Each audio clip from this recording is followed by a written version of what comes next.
En este vídeo realizaré un retrato a la acuarela con la técnica de húmedo saturado. Se comienza por sumergir el papel completamente en agua que lo cubra con holgura sobre una bandeja estanca y se deja ablandar y saturar por completo de agua durante por lo menos 10 minutos. Pasado este tiempo se vierte el agua fuera de la bandeja y se enjugan ligeramente con un papel de cocina los pequeños charcos que pueden quedar en la superficie. Acto seguido aplicamos el pigmento, al principio prácticamente puro, comenzando preferentemente por las zonas más oscuras para demarcar las áreas de sombra, y a continuación, después de tener ya delimitadas estas zonas, se confronta con áreas de color más claras, como veréis a continuación.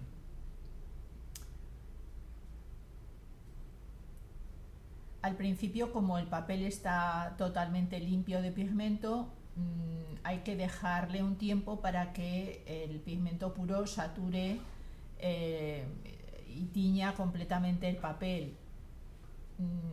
No hay que preocuparse de esa difusión que ocurre por el exceso de agua del papel, ya que mientras el papel esté totalmente empapado es posible redirigir esa coloración e incluso borrarla sumergiendo el pincel en agua limpia y pasándolo por encima.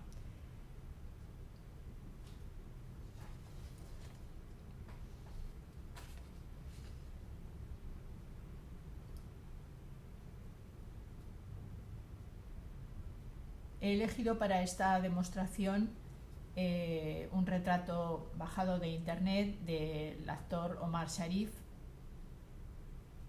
Yo suelo trabajar casi siempre a partir de fotografías que yo misma paso a blanco y negro para tener totalmente libertad en utilizar el color a mi gusto.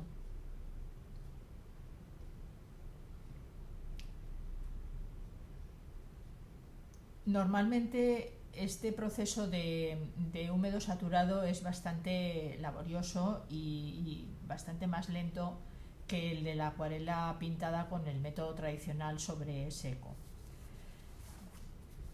Me gustaría un poco aclarar la terminología de por qué le digo húmedo saturado.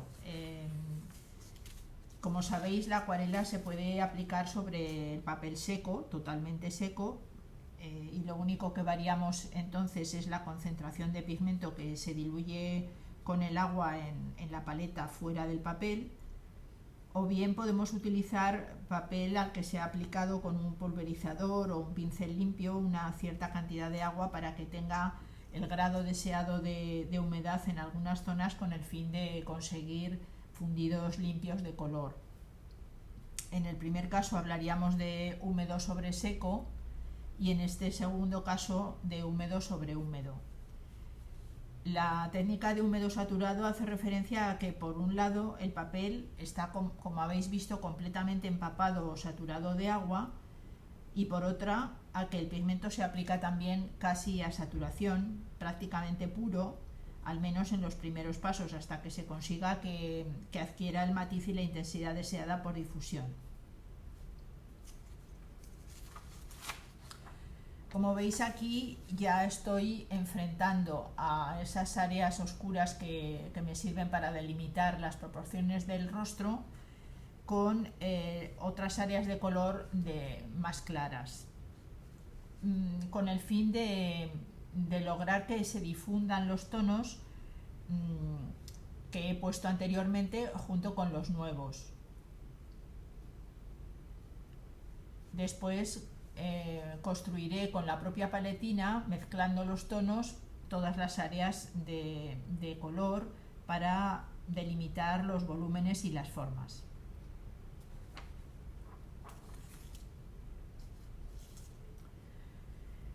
En mi opinión, esta técnica rinde unos resultados únicos, especialmente para la realización de un retrato. Su principal atractivo para mí consiste en que permite una integración de los colores que se podría calificar de analógica, sin que existan saltos ni límites y realizando degradados suaves y tonos intermedios que de otro modo son muy difíciles de conseguir. También permite alcanzar una mayor intensidad del color y unos límites más suaves y delicados en consonancia con los que realmente vemos en un rostro. Y tiene también la gran ventaja de que mientras el papel se mantenga húmedo podemos constantemente rectificar.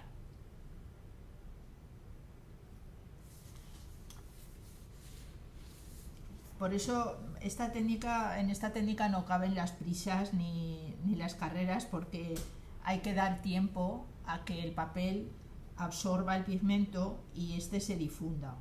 Es decir, es un tipo de pintura viva que no permanece fija ni inalterable cuando la aplicamos con el pincel, sino todo lo contrario. La difusión en el papel húmedo nos obliga constantemente a redibujar los límites, los volúmenes y las formas, como veréis a lo largo de todo el proceso. Es algo parecido casi a un modelado escultórico. Constantemente hay que poner y quitar, dibujar, perfilar y mezclar en el papel, dando tiempo a que los colores se asienten y el papel se cargue con la intensidad deseada de color y los matices, vigilando en todo momento el secado y la difusión de los colores, ya que el papel a lo largo del tiempo pues se va secando, sobre todo cuando pintamos en verano o con una temperatura alta, pues hay que estar constantemente mojando el papel con la propia paletina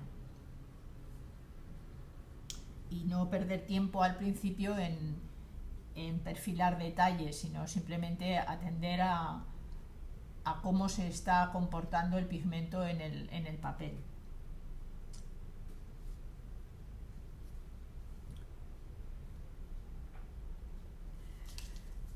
El papel más idóneo para trabajar con esta técnica es el de algodón 100% del más alto gramaje, de 850 gramos por metro cuadrado. Este papel solo lo fabrica la casa Arches en la calidad de grano grueso y hojas de 56 por 76. El precio de cada hoja es aproximadamente de unos 15 euros.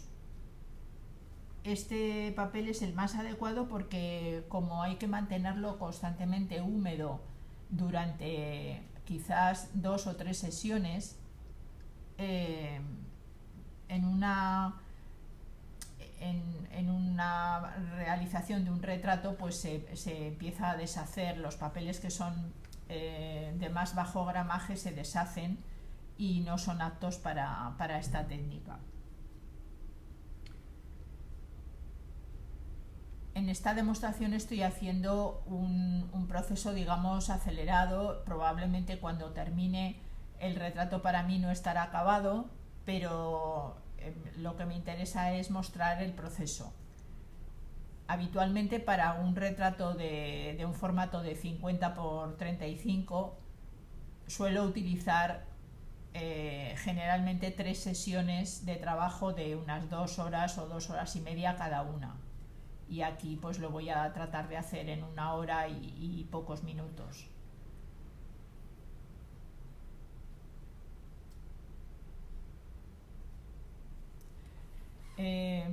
Arches y Canson también fabrican un papel de un gramaje un poco inferior, de 650 gramos, con el mismo formato de hoja que el anterior y en calidad de grano grueso y grano fino. Y aunque ese papel se puede utilizar también para esta técnica, sobre todo cuando el formato es más pequeño, yo recomiendo más el de alto gramaje porque nos da más seguridad de que el papel se mantenga correctamente durante todo el proceso y no se empiece a deshacer o a estropear. Se puede trabajar con o sin boceto previo. Para esta demostración yo no he realizado ningún boceto previo, pero si se hace alguno, hay que tener en cuenta que este solamente sirve para situar al principio, grosso modo, las áreas de los diferentes colores como una referencia muy general, ya que como el pigmento se aplica muy saturado, pues muy pronto se borran los límites que hemos hecho en el papel con lápiz y el pigmento enseguida difunde por fuera de estos límites y es necesario corregir y redibujar de forma constante. No obstante, cuando una pintura tiene detalles más complicados o es una figura en una pose más compleja, pues se puede hacer un encaje grosero a lápiz, por lo menos para situar mentalmente como un mapa los elementos y darnos una situación mejor. Pero vamos, luego los límites enseguida se desaparecen.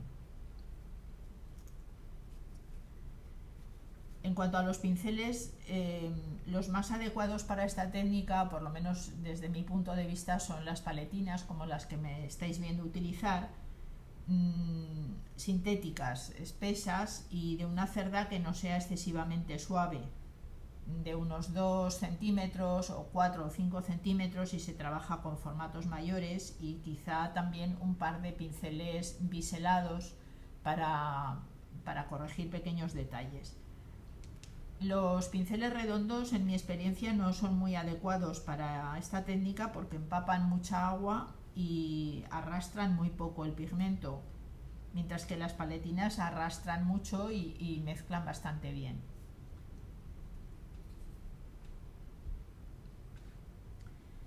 Es aconsejable preparar de antemano los colores que vayamos a utilizar, lo que nos obliga a pensar con anticipación cómo vamos a pintar el retrato y qué colores queremos elegir.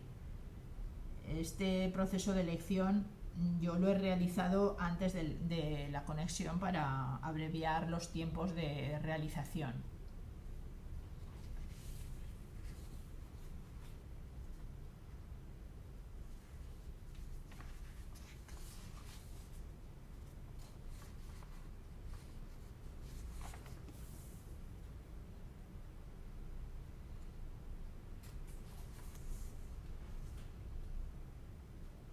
La paleta no tiene por qué ser muy complicada ni muy extensa.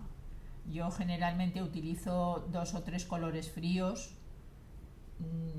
generalmente siempre el índigo, el gris de paine o el gris de el azul de ftalocianina, a veces el verde perileno, y luego como colores cálidos, pues para retrato me gusta mucho el rojo indio de Winsor & Newton, que lamentablemente está solo en tubos pequeños porque es de estos de la serie especial del Crepúsculo. Y luego pues algún color que mezcla bien con los tonos rosas y naranjas, como es el amarillo de Nápoles de Schminke, y luego pues también el rosa ópera de Winsor & Newton también me gusta mucho, porque junto con el naranja, este rojo indio, que os he dicho de Winsor & Newton, pues da unas mezclas muy bonitas para el rostro, y junto con el índigo pues mezcla también esos tonos violáceos que son muy adecuados para las zonas de sombra.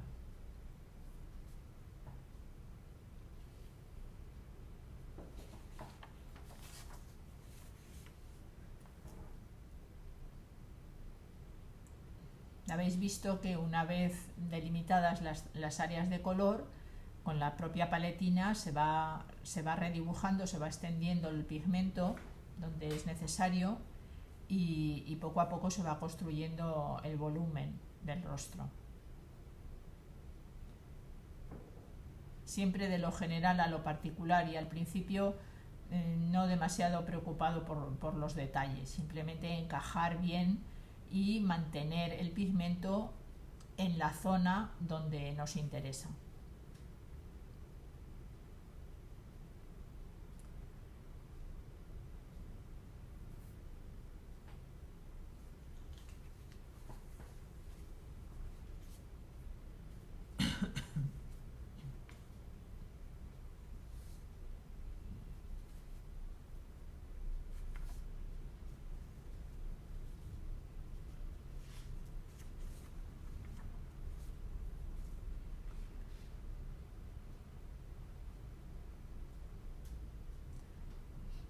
Otro color frío que suelo utilizar bastante es el azul real de Sennelier, que da para las horas, para las zonas de sombra reflejada, unos tonos muy bonitos junto con los rosas y naranjas.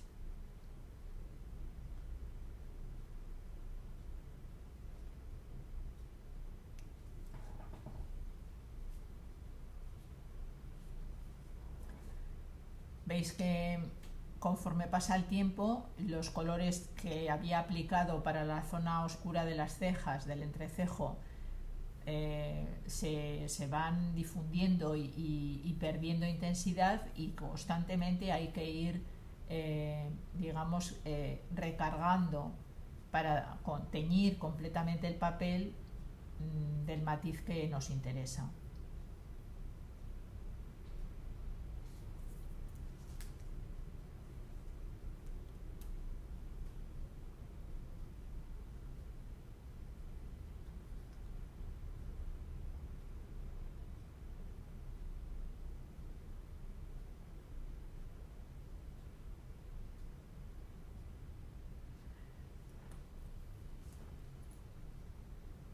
A mi juicio, la consecución del parecido con el sujeto que queremos pintar depende, desde mi punto de vista, más de las sombras, de la forma de las sombras, que de las propias proporciones de los elementos del rostro, aunque lógicamente es necesario tener una proporción, conservar las proporciones que cada rostro tiene, pero lo que da idea más de un personaje, lo que se le hace parecer más, es esa especial sombra que producen los elementos del rostro sobre la propia cara.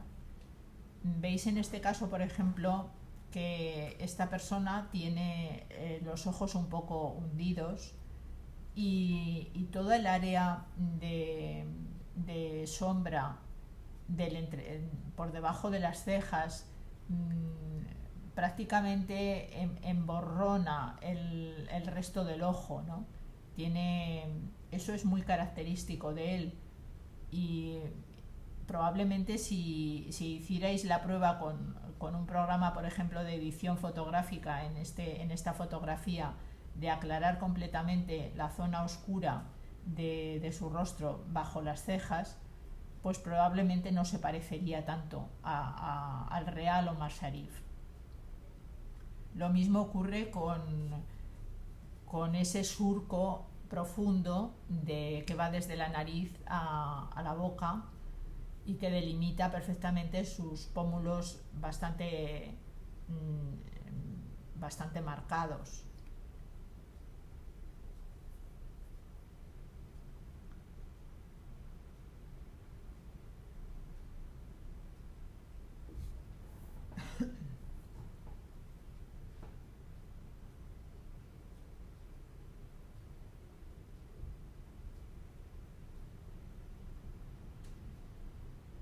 He dicho antes que yo habitualmente los retratos prefiero hacerlos en varias sesiones de trabajo.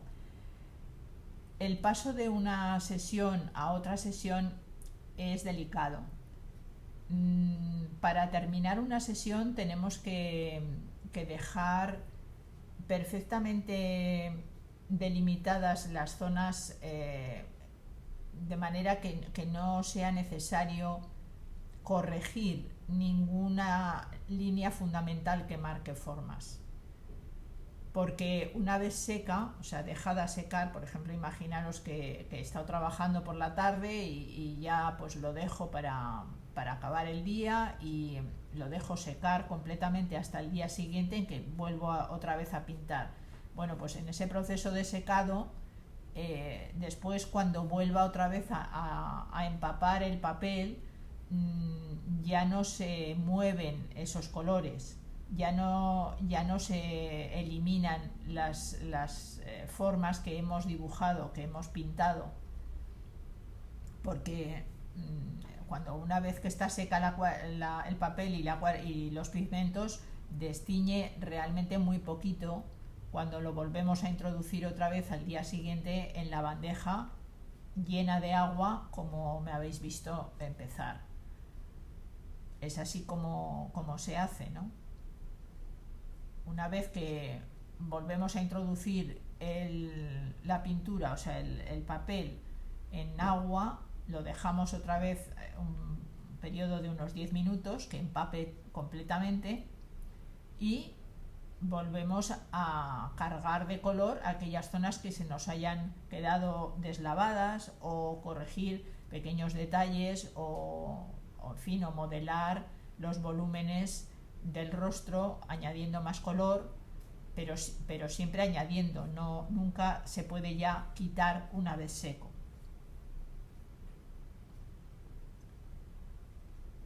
En esta demostración, como el proceso es íntegramente en una sesión, pues veréis de forma abreviada el proceso completo.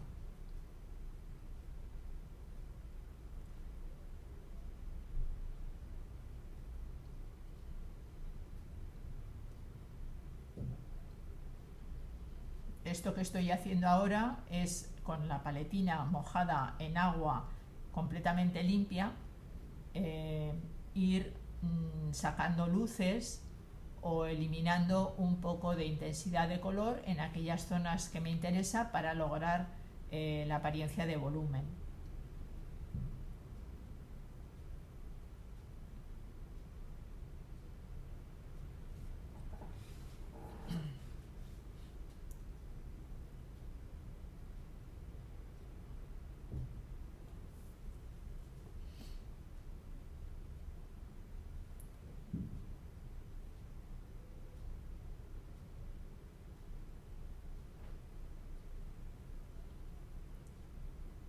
Es que el color sale perfectamente mientras se mantenga húmedo el papel.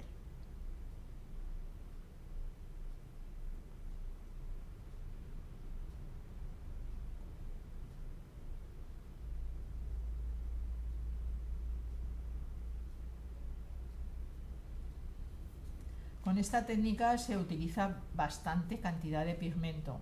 Eso algunos de vosotros pues seguramente pensaréis que es un gran obstáculo, pues porque los pigmentos no son precisamente baratos, ¿no? Pero sí que es necesario, porque para redibujar, para quitar áreas de color hace falta haberlas puesto antes.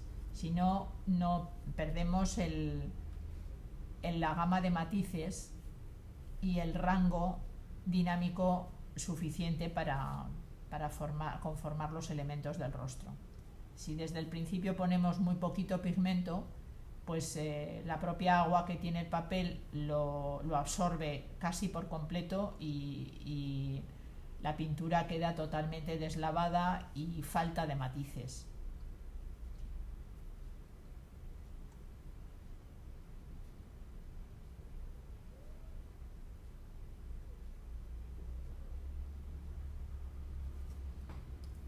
Con esta técnica se puede poner, antes de mojar el papel, si se hace un boceto previo, se puede poner también áreas de enmascarado para después levantarlas, pero en mi experiencia no es aconsejable, porque luego queda cuando se levanta el líquido enmascarador queda demasiado blanco, y yo pienso que que en un rostro no hay nada absolutamente blanco.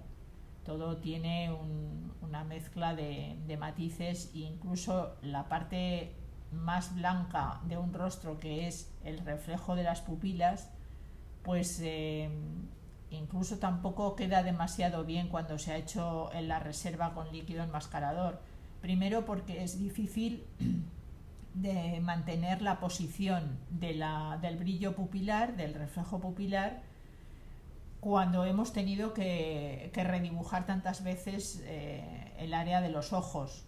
Y segundo porque quedará siempre un blanco puro que el reflejo pupilar pues nunca tiene, porque siempre hay un matiz de la luz que incide sobre el rostro o del propio reflejo que el rostro hace sobre ese reflejo.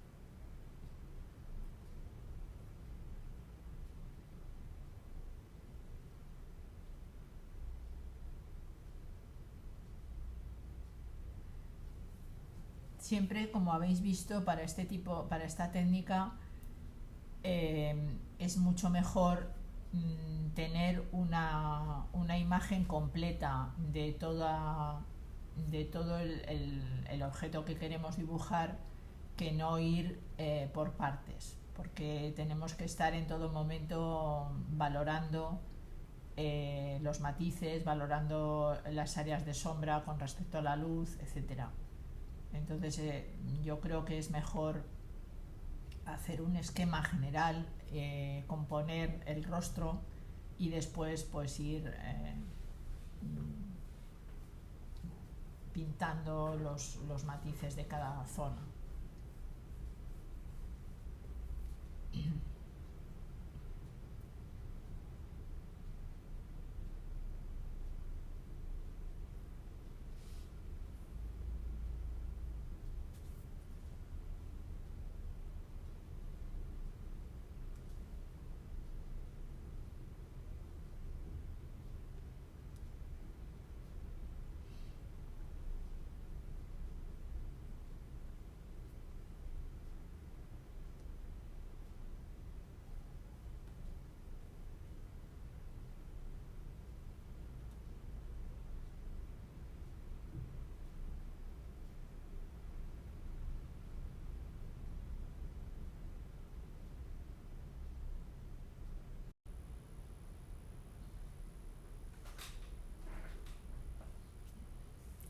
La técnica de húmedo saturado es una contribución muy importante del maestro Chen Ke-che a la acuarela, se le debe a él. Chen Ke-che es un profesor de la Universidad de Minnesota en Estados Unidos, que trabajó allí desde mediados del siglo XX más o menos, o un poco más, en el último tercio del siglo XX. Ahora ya está jubilado, es bastante mayor. Y él comenzó primero, bueno, él hacía acuarela tradicional y se inició también en el método de húmedo sobre húmedo, y a base de investigar con la acuarela en este medio, pues se dio cuenta que manteniendo húmedo el papel de forma continua y muy saturado de agua, pues le daba una libertad increíble para corregir formas y lograr unos límites no demasiado nítidos, difusos, que convenían a sus temas de pintura más importantes, que son él pinta pues muchas escenas de carpas chinas en estanque, entonces flores también, y esto rodeados de una atmósfera o de un fondo bastante oscuro, mucho más oscuro que los objetos que pinta. Entonces él lo que hace es pintar primero con el papel completamente húmedo un fondo abstracto de algún color, con algunos colores mezclados o único, y después la paletina, con un pincel limpio, pues va sacando todos los contornos de los peces, y como el color difunde, como hemos visto, bastante bien, pues se logra un fundido que va de maravilla para plasmar la escena en un ambiente como es el interior de un estanque o del mar, en el que no hay un contorno muy definido de los límites de los peces. Quiero decirlo así porque quiero rendir tributo a Chen Keche, porque no hay ningún otro maestro en el mundo que haya dado esta contribución a la acuarela, aparte de otras que trabaja también, como el papel arrugado, y me parece pues simplemente de justicia. Si alguien se quiere animar a ver sus trabajos en internet, pues verá la maravilla que consigue para este tipo de escenas de peces y de flores. Yo admiré profundamente el resultado de sus acuarelas, sobre todo las flores y los peces también. Lo que pasa es que yo no es un tema que trabaje, y me animé a aprender, aunque no tenía ningún medio para saber cuál era su técnica, solamente un pequeño comentario que él tenía en internet cuando yo comencé a estudiar esta técnica, que fue por el año, pues más o menos el año 2000 o algo así. Entonces pues lo quise aplicar. Primero hice bastantes estudios de flores y después lo quise aplicar al retrato, y desde luego estoy muy contenta porque consigo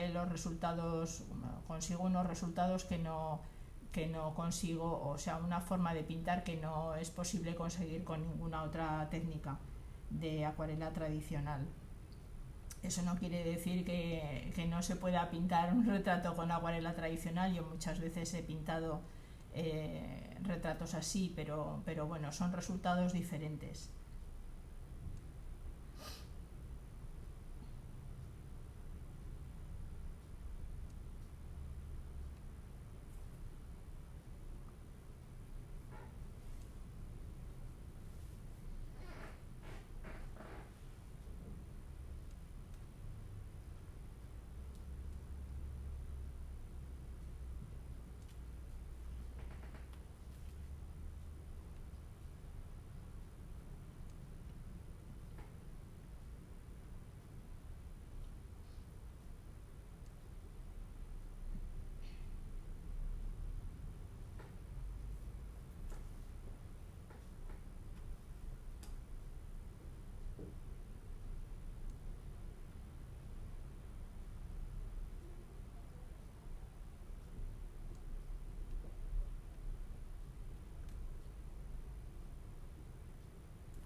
Bien, aquí en este corte, he realizado este corte aquí en el vídeo porque ese es el momento en el que he quitado la pintura de la bandeja de agua y he puesto la pintura sobre papel de cocina para que se produzca un secado homogéneo en todas las partes del papel.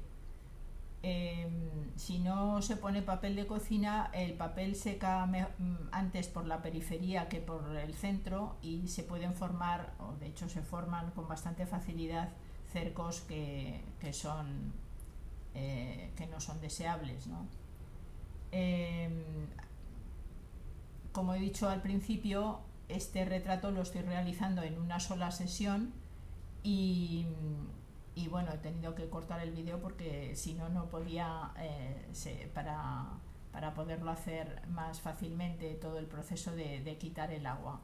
Entonces ahora, mientras el papel permanece húmedo todavía, es cuando realzo los detalles y doy por concluida la sesión, aunque ya digo que probablemente al final del vídeo pues a mí me parecerá que no está el retrato acabado o que necesitaría otra sesión, pero bueno, es para mostrar el proceso. Creo que es suficiente con esta sesión.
Para pintar el brillo pupilar, cuando, como en este caso, hay una zona muy oscura alrededor de los ojos y es muy difícil conservar un punto claro o un punto blanco o semiblanco, pues también se puede terminar la pintura y cuando esté completamente seca, con una cuchilla, con la punta de una cuchilla, rascar un poquito el sitio donde se encuentra el brillo pupilar y así es mucho más limpio.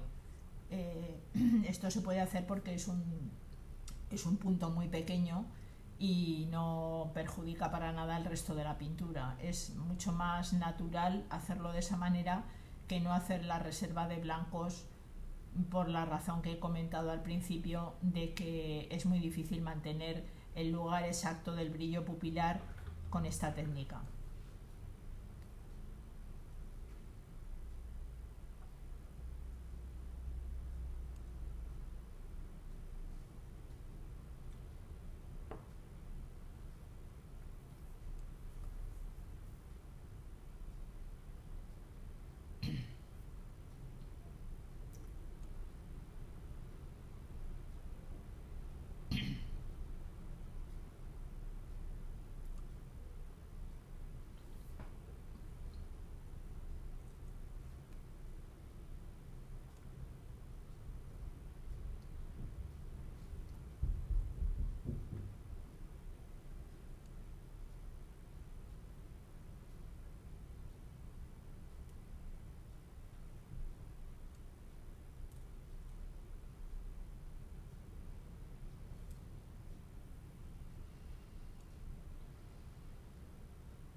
veis cómo todavía es posible eh, pues borrar esa zona en la que el pigmento se había expandido, porque el papel está todavía muy mojado.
Si alguno se anima a empezar a pintar con esta técnica o a hacer alguna prueba con esta técnica, mi recomendación es que empiece por algo pequeño y de lo cual no se tenga que atar a un parecido, como es el caso del retrato. Yo recomiendo que utilice un trozo de papel pequeño, no más de 20 por 20, y trate de hacer un objeto pequeño, algo pues por ejemplo como una fruta, una manzana o una naranja, algo redondo, donde pueda ver cómo se realiza este fundido para pintar el volumen y cómo se comporta el papel y el pigmento y cuánto tiempo necesita, porque ponerse de entrada a hacer un retrato con esta técnica pues es un poco condenarse a tener un resultado muy frustrante. No sé, es mejor empezar por algo pequeño o pintar una flor que no sea muy complicada, que por ejemplo pues algo que tenga una forma sólida como un tulipán, o algo que no tenga demasiados detalles, y para ir pasando posteriormente pues a hacer cada vez cosas más complicadas y sobre todo más grandes, porque cuanto más grande es el formato del papel, cuanto mayor es el formato, pues más pendiente hay que estar de mantenerlo mojado, se pueden hacer cercos, es más difícil de controlar.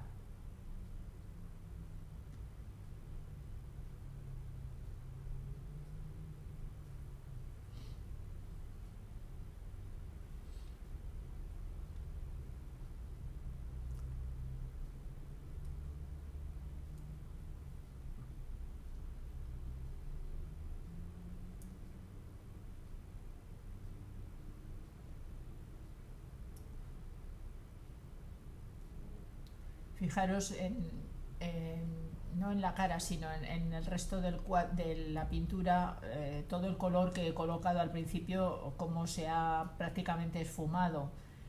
Por eso hay que poner mucho pigmento desde el principio y no tener miedo, porque y al igual que pasa con la acuarela pintada con la técnica tradicional, los colores una vez secos, una vez que la acuarela está seca, son siempre mucho más suaves que cuando está húmeda.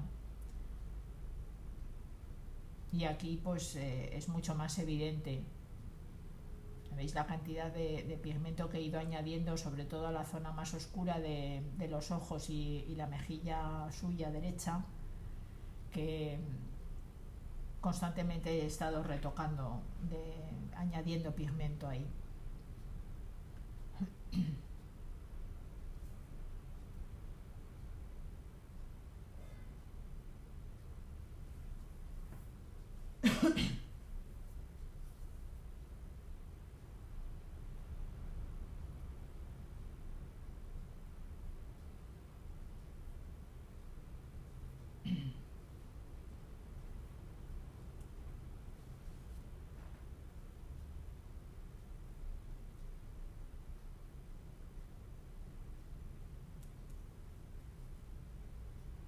Todavía ahora, en estas últimas fases en las que ya se está empezando a secar, todavía es posible sacar alguna luz, algún contraste, como veis ahí en la mejilla, para dar todavía más volumen y, y más expresividad al rostro.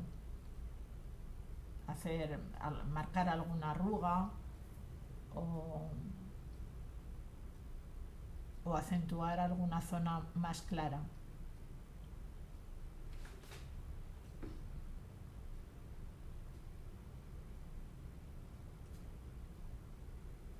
Esto ya en estas fases hay que hacerlo con más cuidado que al principio.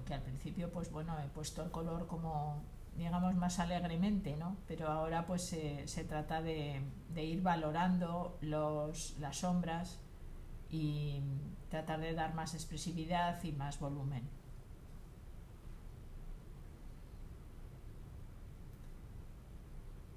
Veis como todavía es posible borrar bastante y delimitar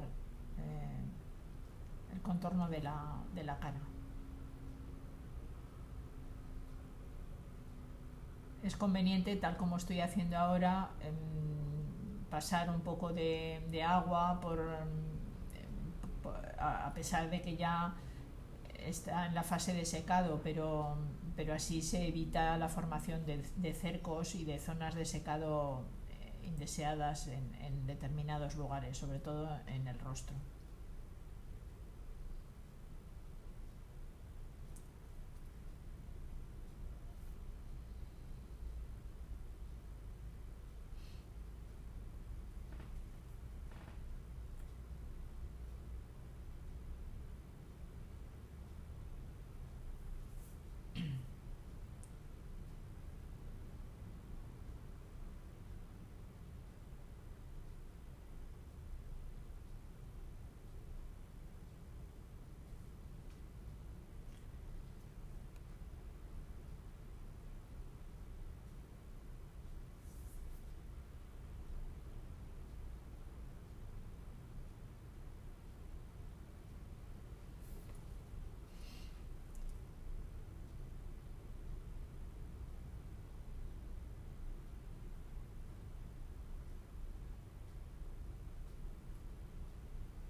Cuando, por ejemplo, estamos pintando pelo, como en este caso que es blanco, es conveniente haber dado antes un fondo, aunque sea claro, pero un poco más oscuro que el pelo, para poder resaltar al lavado eh, la diferencia entre los dos tonos.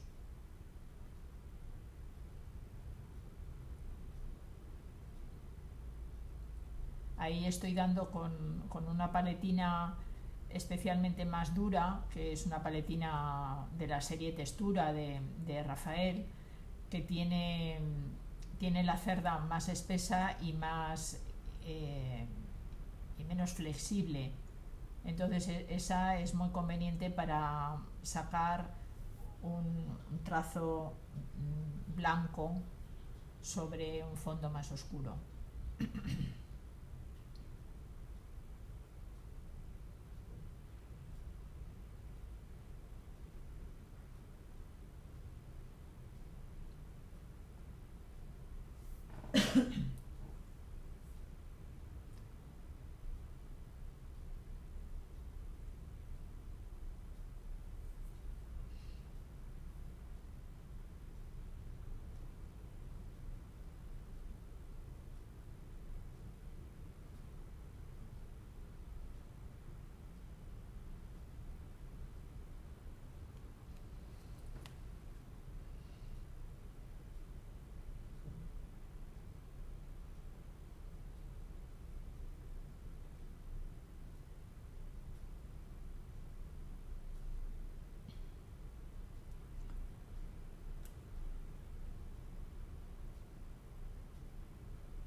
veis como todavía ahí había difundido mucho color desde la ceja suya derecha.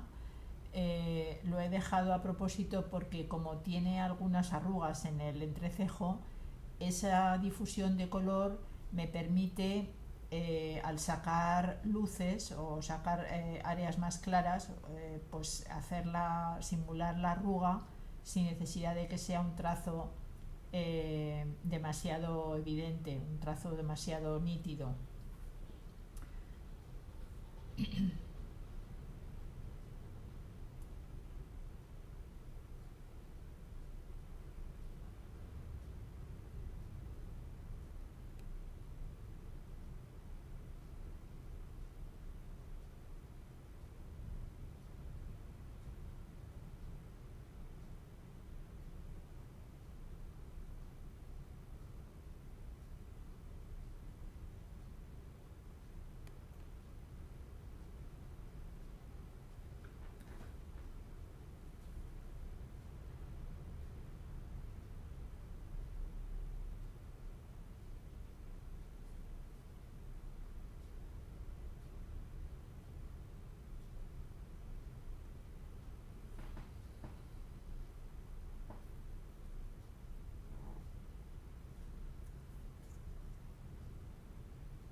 En estas últimas fases es conveniente pasar el pincel siempre con mucha suavidad para no hacer una raya indeseada o levantar un trozo de pintura. Siempre muy suave y utilizando algo de agua para suavizar los contornos.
Bien, espero que os haya gustado el proceso y si tenéis alguna pregunta, pues no dudéis en dejármela en vuestros comentarios. Muchísimas gracias.